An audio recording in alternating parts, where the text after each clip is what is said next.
palavra de Deus não traz consolo e inspiração? Não fala de amor, de aceitação, de perdão? Sim, também fala, mas ao traduzir os mistérios da fé, não se corre o risco de trair esses mesmos mistérios, de tratar a salvação como um bem de consumo? Nesse mundo incerto e ameaçador, é na religião que muitos buscam alívio, acolhimento. No Brasil do sincretismo, evangélicos ocupam espaços cada vez mais representativos, dos vales sombrios da política aos picos rarefeitos das redes sociais. Na crista dessa onda, um evangelista de apenas 31 anos vem traduzindo a milenar palavra da fé cristã em linguagem de internet. Formado em Direito e não em Teologia, o jovem catarinense David Leonardo levou seus vídeos a mais de 200 milhões de visualizações. Tornou-se o maior canal pessoal de pregação no Instagram do mundo e um dos maiores no YouTube também. Com a exposição e a conquista de mercado vieram as controvérsias. Ele se tornou alvo de pastores de várias correntes que passaram a dissecar seu discurso, cada palavra, cada frase, cada gesto, cada imagem em suas redes. Mas então, se o meio é a mensagem, quando transmitida no meio virtual, a mensagem da fé pode se desvirtuar? Será essa a questão? Para conversar sobre isso e muito mais, vamos receber hoje também um velho amigo de David Leonardo, o mestre em teologia Rodrigo Bibo. Daqui a pouco ele vai participar. Antes a gente começa com o fenômeno barriga verde, David Leonardo. Gostei. Barriga verde. Catarinense é barriga verde. Tenho muito orgulho de ser barriga verde e feliz de poder falar com você, Bial, e com os seus telespectadores aí. Muito obrigado por essa oportunidade. A gente pode deduzir que com a pandemia, o isolamento social, essa aflição toda diária, houve um aumento na busca por consolo, por palavras de fé. Você verificou isso nas suas redes? Sim. Bial, o ser humano ele conhece a Jesus de várias formas, mas tem uma que ela é corriqueira. Ele busca o Senhor quando perde o controle da sua vida, né? Porque o ser humano ele tem a impressão que controla alguma coisa e de repente vem um vírus, tranca todo mundo em casa, todo mundo tem que usar máscara e a gente já descobre que, na verdade, esse controle não está nas nossas mãos. Então, dentro disso, a gente teve um aumento de audiência de cerca de 30%. Quando você fala em 30%, eu imagino que estamos falando da casa de milhões de pessoas, né? Porque os seus números são todos aí nessa faixa aí de 6 zeros, pelo menos, né? Você tem gente que lhe trata como pastor, mas houve até um pastor famoso que definiu você de uma maneira até meio irreverente, como um youtuber evangélico, não é um pastor. E você, como a gente sabe, realmente tem muitos seguidores, muito mais seguidores do que muito influenciador digital. Então vamos lá, afinal, como você define o seu trabalho, como você se define? Vou dizer que eu não sou, primeiro, eu não sou um pastor, eu não sou um apóstolo, eu não sou um profeta, eu não sou um mestre, eu sou um evangelista. O que o evangelista faz? O evangelista, ele é aquele que apresenta Cristo. E se a vida fosse uma batida de trânsito, eu seria o paramédico. Eu não seria nem o médico, eu não seria o cirurgião, eu seria o paramédico que chegaria e prestaria os primeiros socorros. É isso que eu sou, um evangelista, para a glória de Deus. Como toda nova tecnologia, como todos os novos recursos que aparecem na história humana, a cibernética, a internet, as redes sociais, elas oferecem oportunidades e armadilhas, cascas de banana. Quais as principais oportunidades e armadilhas que você enxerga, que você identifica? Bial, eu faço o que eu faço há 10 anos. Eu sou um pregador desde os 21 anos de idade. Eu me apaixonei por Jesus de verdade, eu tive encontro com o Senhor. Então eu pregava em pequenos contextos, eu pregava em pequenas igrejas, eu prego do mesmo jeitinho, da mesma forma, há 10 anos. Nunca mudei a forma de pregar. A mensagem, ela mesma, a forma é a mesma. A internet, ela maximizou o alcance, né? De repente, eu pregava para 100 pessoas, passei a pregar para 100 mil pessoas online. Então, isso é uma oportunidade gigantesca. Qual que é o problema disso? É que eu sou um menino de Joinville, né? Nunca imaginei que teria exposição. Eu não fiz por isso, não comecei por isso. Quando eu comecei a gravar vídeos na internet, eu gravei durante muito tempo também, sem ninguém ver, quase ninguém ver. Então, quando as pessoas começaram a assistir, eu descobri um outro lado da internet que até então eu desconhecia. Eu descobri o hater, eu descobri a polarização que a internet fomenta com uma beleza extraordinária, né? Entenda a beleza de maneira não bonita, mas irônica.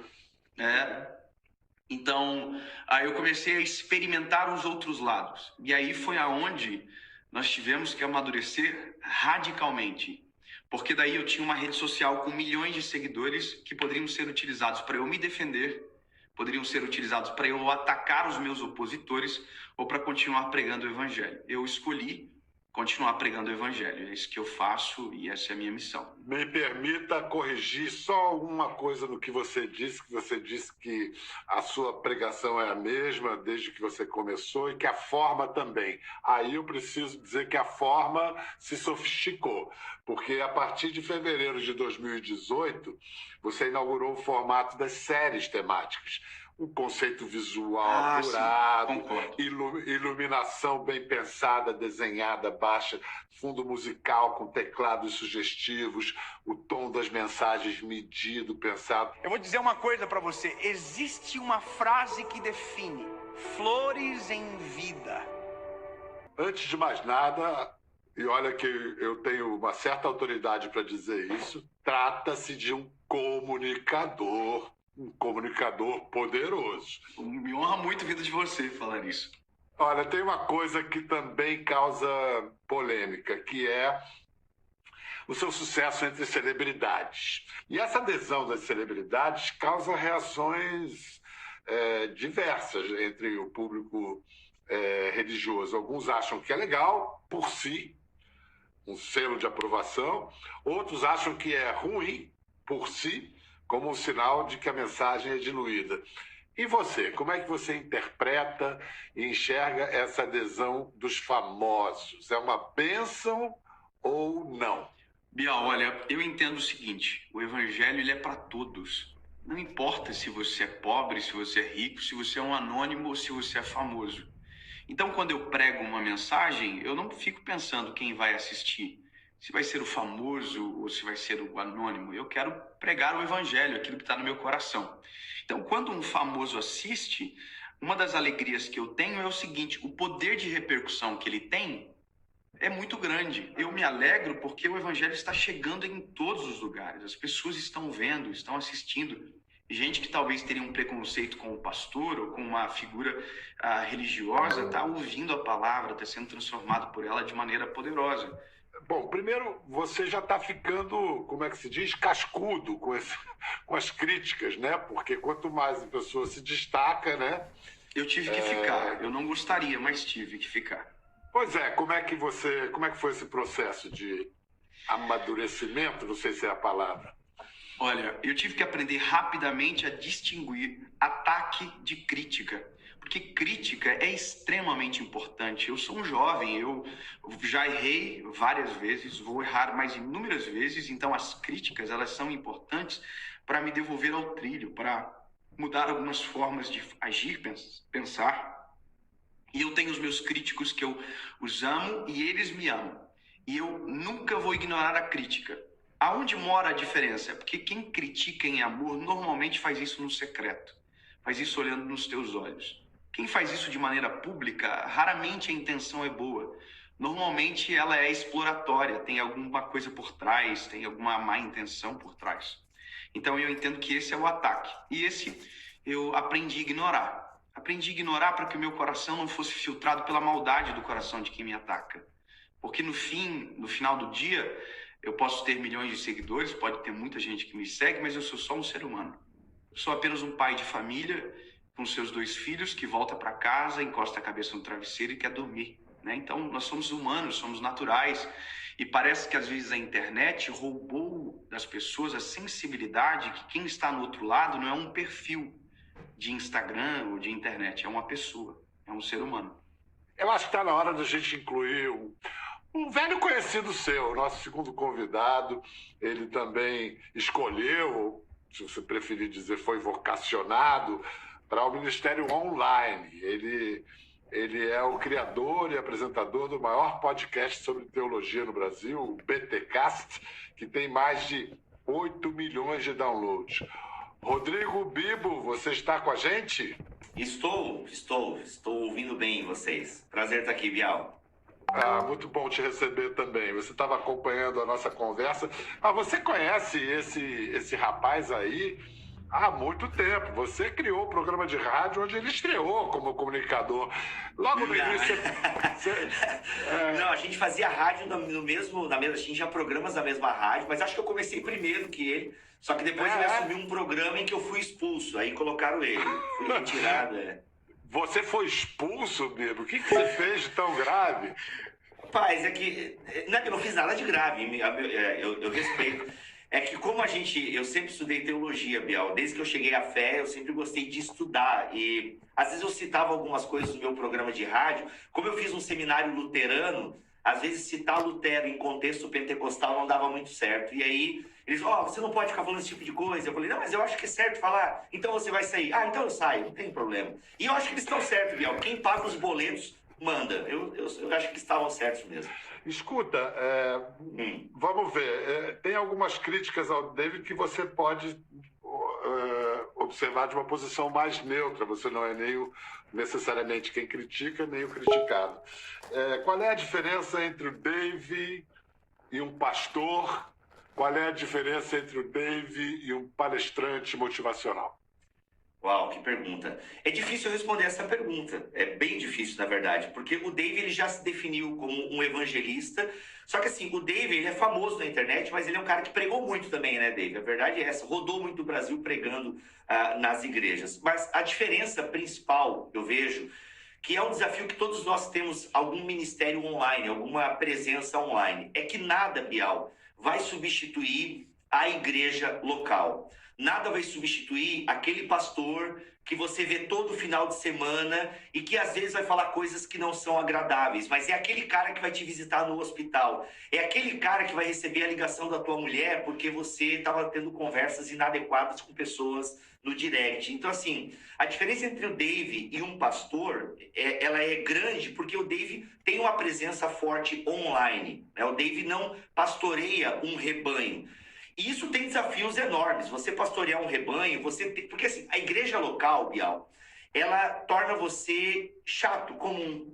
A igreja local te humilha. Na igreja local você não é famoso. Na igreja local as pessoas às vezes te ignoram. Na igreja local você lida, eu chamo a igreja local e o trabalho do pastor de saneamento básico.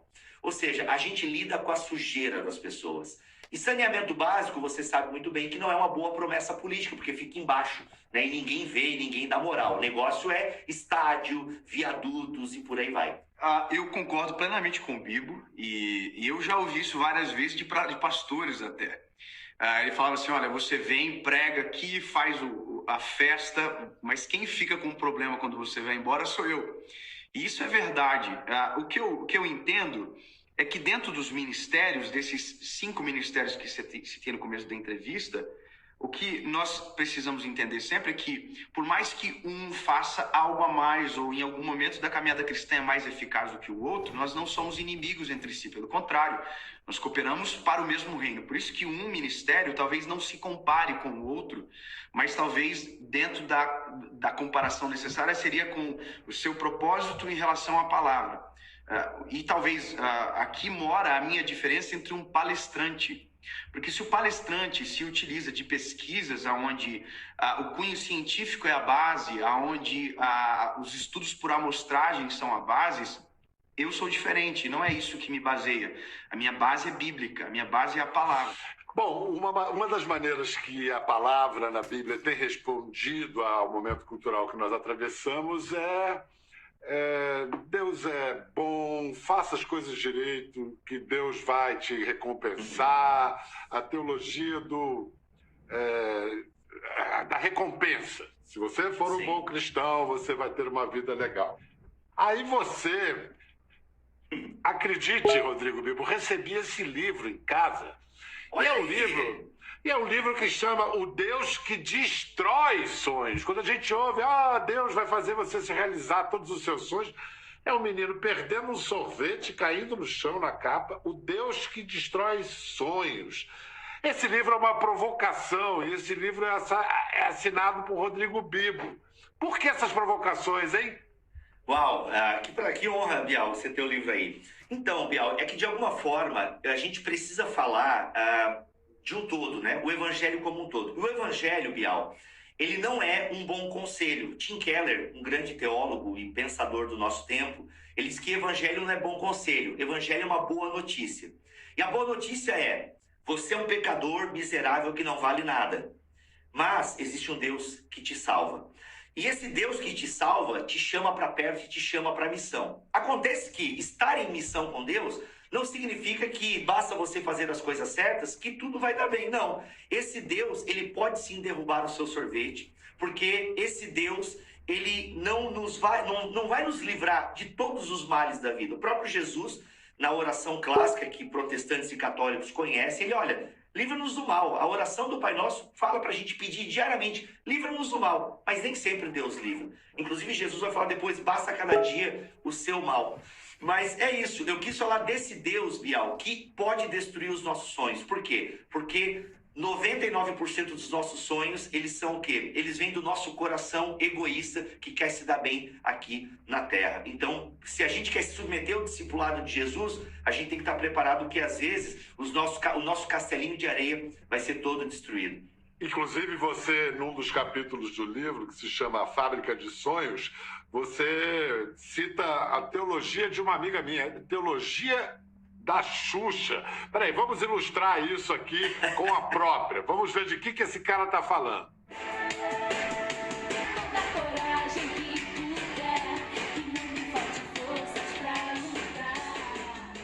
Então, peraí, que eu acho que eu peguei aqui um outro verso da música que pode, talvez, se não ser ser um atenuante nas acusações sobre a teologia da Xuxa. Porque a mesma letra que diz tudo que eu quiser o cara lá de cima vai me dar, que é evidentemente uma relação, no mínimo, interesseira com Deus, mas ela diz antes tudo que tiver de ser, será. O que é de um fatalismo quase trágico. Olha aí, é verdade, é verdade. Obviamente que eu faço esse recorte até para ilustrar, Bial, porque tem muitas pessoas que realmente pensam Deus dessa forma. Inclusive, perto do meu escritório tinha um grafite que mostrava Jesus saindo de uma lâmpada, tipo aquela do Aladim, e tinha uma adaptação de um versículo de um salmo do lado dessa figura de Jesus, né? Tenha Jesus o seu caminho com Jesus e ele satisfará os desejos do seu coração. Então, as pessoas acreditam dessa maneira, elas pensam isso. É muito comum no Brasil generalizar-se, assim, os evangélicos. E, nossa, os evangélicos têm uma diversidade tremenda entre isso que é generalizado, os evangélicos. Aqui está um exemplo. Vocês são dois evangélicos com diferenças bastante visíveis, notáveis. Talvez não. Eu não vejo assim, não. Talvez não temos tantas diferenças como parecemos, não. Talvez queremos as mesmas coisas, só que falamos de maneira diferente e talvez cada um dentro do seu ministério. Bibo, por ser mestre, a sua teologia é aplicada de uma maneira um pouco diferente e como evangelista seria diferente também. Vamos dizer, então, que a sua aplicação, a partir da mesma leitura da mesma Bíblia, a sua aplicação diz que Deus responde às nossas preces e o Bibo diz que ele derruba nosso sorvete no chão. Calma, Bial. Sim e não, Bial. Nós temos ênfases diferentes, isso é claro, né? Se você ouve meus podcasts e você vê os vídeos do Dave, você percebe a diferença. O Dave, eu não diria que o Dave é monotemático, mas o Dave tem uma pegada, né? Ele tem uma pegada, um jeito de falar, um jeito de produzir e um tipo de conteúdo. né? Ele tem um tipo de conteúdo. Mas eu também creio que Deus responde oração, porque eu creio num Deus pessoal, eu creio num Deus que é Pai de Jesus Cristo, a segunda pessoa da Trindade encarnada entre nós, que morreu e ressuscitou, e a Bíblia fala de vários momentos em que Deus atende oração. Então, talvez o Dave, ele foque nesse aspecto de que Deus ouve oração e que se a gente insistir... Então, eu vou dizer o seguinte, pode ser que sim, pode ser que não. Eu vou dizer o seguinte, olha, tem gente que morreu sem ver a promessa. Então, assim, é uma questão... É por isso, porque o Dave, ele faz um recorte no canal dele. O Dave sabe disso, Bial, que se ele fosse um pastor local de igreja, ele não poderia ter o mesmo tipo de mensagem que ele tem nas séries. Acho que não sei se o Dave concorda comigo. Por quê? Não dá para você... Tem igreja que faz isso, obviamente, né, Bial? Que é todo domingo mensagem inspiracional. Mas são igrejas que acabam não tendo profundidade. Uma igreja local, ela precisa ter a palavra de conforto, que é a que o Dave se presta a trazer no canal dele. Mas, ao mesmo tempo que tem a palavra de conforto, a palavra seguinte deixa de ser fofoqueiro, rapaz. Para com isso. Entendeu? Porque é uma palavra que também é o conforto e o confronto. Talvez o recorte que o Dave faz é um do conforto, entende? É o conforto. A Bíblia, o próprio apóstolo Paulo vai dizer desses elementos do confronto, do conforto e da edificação. Então, dentro do meu próprio ministério, talvez eu seja o conforto e tenho essa tranquilidade em reconhecer isso. Só que dentro de um canal com mais de 200 mensagens hoje, existe também confronto em todo o tempo. Até que porque para você aceitar ser consolado, você terá que ser confrontado. Porque eu preciso dizer, eu estou caído para aceitar que existe um Deus que pode me levantar. Então, na verdade, no conforto também existe confronto, até porque eu vou precisar reconhecer que eu preciso de ajuda e nisso eu serei confrontado. Eu acabei de dizer, olha só, a pandemia nos provou isso. Nós pensávamos que tinha um controle, então a palavra está dizendo, você não tem controle. E aí eu preciso desse conforto, preciso dessa transformação. Eu, talvez seria um pouco diferente, eu jamais escreveria um livro.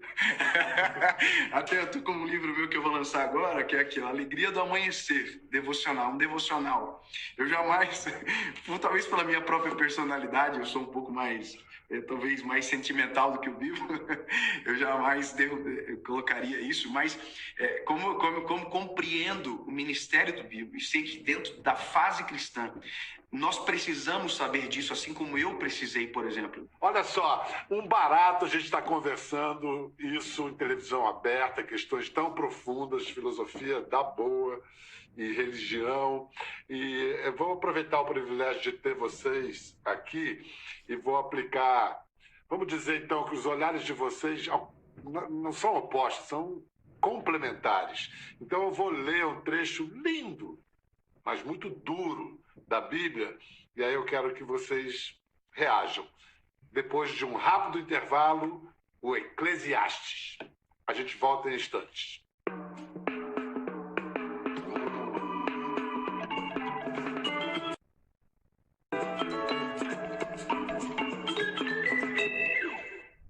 Bem-vindos de volta à nossa conversa com o evangelista Dave Leonardo e o teólogo Rodrigo Bibo. A gente está falando sobre espiritualidade cristã hoje, 2021, nesse século XXI tremendo que a gente está atravessando. Então, esse é um dos textos mais desconcertantes e belos da Bíblia. Está num dos livros chamados Sapienciais de Sabedoria, é do Antigo Testamento, o Eclesiastes, que teria sido escrito por aquele que os judeus acreditam ter sido o homem mais sábio de todos os tempos, o rei Salomão. Então, o Eclesiastes diz simplesmente o seguinte: percebi ainda outra coisa sob o sol. Os velozes nem sempre vencem a corrida, os fortes nem sempre triunfam na guerra, os sábios nem sempre têm comida, os prudentes nem sempre são ricos, os instruídos nem sempre têm prestígio, pois o tempo e o acaso afetam a todos. Eclesiastes, capítulo 9, versículo 11. Então, David, diante desse fatalismo que todos nós estamos sujeitos a uma demissão injusta, a uma bala perdida, a uma pandemia, a um vírus, não é perigoso, enganoso falar de causa e efeito com o divino, do tipo, se você fizer isso, vai acontecer aquilo? O livro de Eclesiastes, em especial esse texto, o final dele fala o que define todo o início, o tempo e o acaso, né? Que é a vida natural do ser humano, é o que a gente fala de não ser um mar de rosas, a perfeição que às vezes se dá a impressão de que se você vive o evangelho, se você se torna um evangélico de carteirinha na igreja X ou Y, você vai ter uma vida perfeita, né? E essa promessa, ela é vendida e às vezes ela é comprada. E o problema é que quando comprada, o sorvete cai em algum momento, conforme o Bibo falou. Então, quando a gente olha para Jesus, Jesus diz a mesma coisa de maneira diferente. Jesus diz, olha, no mundo vocês terão aflições. Jesus vai dizer a mesma coisa. Então, a esperança que temos não está no que somos aqui, mas em o que Jesus fez por nós. Ele venceu. A Bíblia diz, olha, no mundo vocês terão aflições, mas tem de bom ânimo, porque eu venci o mundo. Então, Jesus é o modelo, ele é o padrão. E nós temos que ter essa ciência que sim, pode ter problemas. Eu, por exemplo, eu sou um pregador do evangelho e talvez alguém pode pensar que a minha vida é perfeita. Mas há 1 ano e meio atrás nós perdemos um filho. Nós perdemos uma gestação. E foi interessante porque, na época, algumas pessoas me disseram, não estou entendendo, você faz tudo certo, né? Na cabeça de quem me falou isso, né? Você prega a palavra, isso não poderia acontecer com você. A gente está vendo, Covid veio, vários pastores morreram de Covid. Então, isso cai por terra, nós precisamos ter a ciência do que é a vida realmente, né? Bibo, vamos lá, qual a sua mensagem como teólogo, como estudioso, diante dessa realidade em que o aleatório é imperativo? Olha, primeiro saber que o próprio Criador se submeteu, de alguma forma, a essa aleatoriedade, né? Inclusive, eu digo que o texto mais escandaloso não seria esse de Eclesiastes, mas João 3,16, né? Deus amou o mundo de tal maneira, né, que deu o seu Filho unigênito. Ou seja, Deus amou pessoas como eu e você. E a gente se conhece e sabe que a gente não merecia esse amor, mas Ele nos amou mesmo assim. Mas é interessante que em Eclesiastes, o autor está fazendo um contraponto a uma teologia que os próprios judeus tinham. Eles tinham essa mentalidade que o amigo do David tinha aí. Se você tem alguns salmos que dão a entender isso, Bial. Se você fizer tudo certo, vai dar bem, vai florescer, né? E o autor de Jó e o autor de Eclesiastes, ele inverte um pouco essa lógica que é chamada de teologia da retribuição. Se você fizer bem, vai ser retribuído de forma positiva. Fez o mal, retribuído de forma negativa. Então o autor de Eclesiastes e de Jó, eles querem desconstruir isso. Não, gente. Coisas ruins acontecem com pessoas boas. Coisas boas acontecem com pessoas ruins. Por que isso acontece? O sol nasce para todos. Mas não é justo. Quem é você para falar de justiça? Agora, sabendo que, sim, nós podemos orar a esse Deus e às vezes ele pode mudar o curso e não vai ser tão aleatório assim.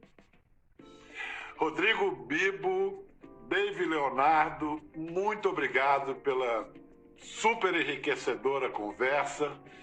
Continuem aí no caminho de vocês, trazendo luz, alegria e conforto para tanta gente. Até a próxima.